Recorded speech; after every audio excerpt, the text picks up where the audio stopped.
There's a pretty basic setting inside of Illustrator that even some of the more advanced Illustrator users often forget about, and that's something called custom views. We've spent a significant amount of time so far in this chapter talking about different ways to view the artwork in your document. You have different preview modes, you can pan around or zoom to certain areas in your document, switch between different artboards. But it's nice to know that you can actually save some of those settings. In fact, when you're working on a document that you know you'll return to again and again, for example, this document right here has many different elements inside of it. I have some branding information, some cards that are here and here, maybe some packaging designs, and even some other artwork. I may use these many times throughout a campaign, and even when I'm trying to work on this artwork to begin with, I may want to find an easy way to jump to the part that I want to work on at the moment. So let's see how custom views can help us do that.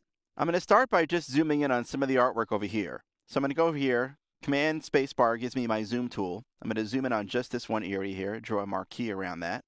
And what I'm going to do now is save a new view with this particular setting. The way that you do that is you go to the View menu, and all the way at the bottom there's a setting here called New View. I'm going to give this view a name. I'm going to call it Main Branding.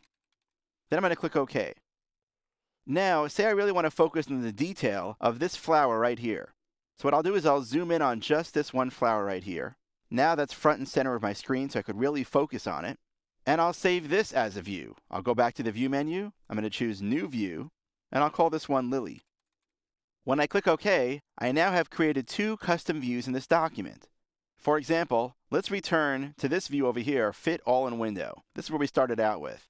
If I now wanted to work on just the main branding, I can go to the View menu, choose down here Main Branding, and jump directly to that view.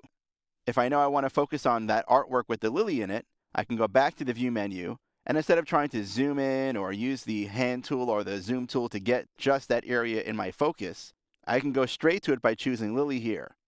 But it's important to know that custom views can really go a step beyond this. I'll zoom back out to view my entire document once again. And maybe I want to focus on this area over here, but I'm also working in outline mode because I have so many different objects going on over here. So I'm going to go to the View menu, I'm going to go into Outline View. Now I see all the paths that were used to create this artwork. And once again, I'll define a new view by going to the View menu, scrolling down to the bottom, choosing New View, and I'll call this one Gift Card Outline. I'll save this view by clicking OK, and notice that even though I'm right now in outline mode, if I go back to the View menu and I choose Main Branding, Illustrator returns me to the preview mode. Why? Because the preview mode was currently active when I saved this view. However, if I were to jump back now to that gift card outline view mode, notice now I'm returned to the outline view. So when you save a view, Illustrator not only saves the zoom level and the part of the document that's visible, it also memorizes whether or not that artwork was in outline mode or in a preview mode.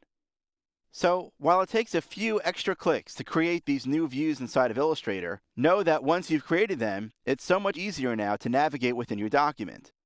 One thing to note, the views that you've just created now belong to this one document. This means that each document that you create can have its own custom views.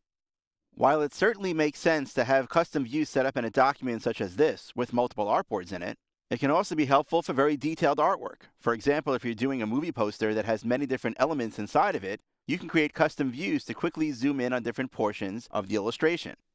One last thing to point out, you'll notice if you go to the View menu and you scroll down to these settings over here, you'll see that you can choose Edit Views. In doing so, you can select any of these and choose to delete them if you feel that that view is no longer needed.